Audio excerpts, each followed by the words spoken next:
Bugün Çislak hürmetlik vatandaş, leksiyemizden devamı Çislak'a 2021 yıl 2. ayının 14. günü haftık yakşembe.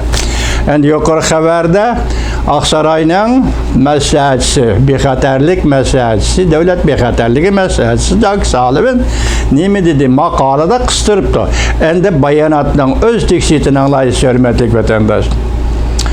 Mavzumunda Aksaray devlet bexaterliği məsləhətçisi Cak Salim'in qattiq bayanat e'lon qilib, Cungo Juqumluq Bürosu'nun dastlabki mezgillik sog'liq ma'lumotini topshirish kerak deb ko'rsatdi. Mavzuli xabar 2. ayning 13. kuni Fransiya Xalqaro radiosida e'lon qilindi. Xabar undaq boshladi.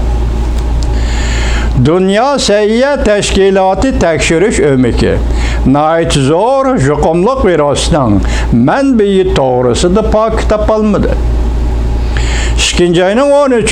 günü şənbə Amerika Qoşmuş Ştatları Aksaray devlet bexaterliği məsləhətçisi Cak Salim'in bu işqa qattiq diqqat qiladiganligini bildirdi. Salim'in bunda ko'rsatdi. Amerika yangi Juqumluq virusining manbini tekshirish natijasiga va e'lon qilish usuliga hamda tekshirish jarayoniga qattiq diqqat qiladi va gumon qiladi. Bu qatimqi Juqumluq virus texmi chunqur Juqumluq virusini texmi chunqur tushunishimiz va kelar qatimliq, ya'ni shundoq virusga taqobil turish uchun Jungo Juqumluq virusining dastlabki sonliq ma'lumotini topshirishi kerak. Cak Salim'in yani mundaq ko'rsatdi. Devlet bexaterliği məsləhətçisi Cak Salim'in mundaq ko'rsatdi. Tekshirish doklati mustaqil tekshirilgan doklat bo'lishi lozim. Mutaxassislar bayqagan faktlarga Jungo hukumati aralashmasligi lozim va faktlarni o'zgartmasligi lozim. Cak Salim'in devlet bexaterliği məsləhətçisi Cak Salim'in Dünya Səhiyyə Təşkilatı'nı chunqur hürmet qiladiganligini bildirdi. Amerika Dünya Səhiyyə Təşkilatı'na yaqinda qaytib bordi deb ko'rsatdi.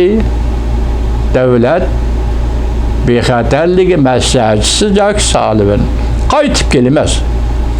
En yukarı ölçemde çın turuşumuzdan direkt bildi. Yani bizden Dünya Səhiyyə Təşkilatı qaytib kelişimiz en yukarı ölçemde çın turuşumuzdan direkt bildi. Muşundaq halkılıq paytlarda Dünya Səhiyyə Təşkilatı'nın işençilik derdisi intayim mühimdir. Sizden hem de bu leksiyada dikkat kıldığınız Juqumluq virusu tekshirishga, manbani tekshirishga Dünya Səhiyyə Təşkilatı odam albatta Wuhanga lekin faktlarni Jungo bamri berishni rad qildi.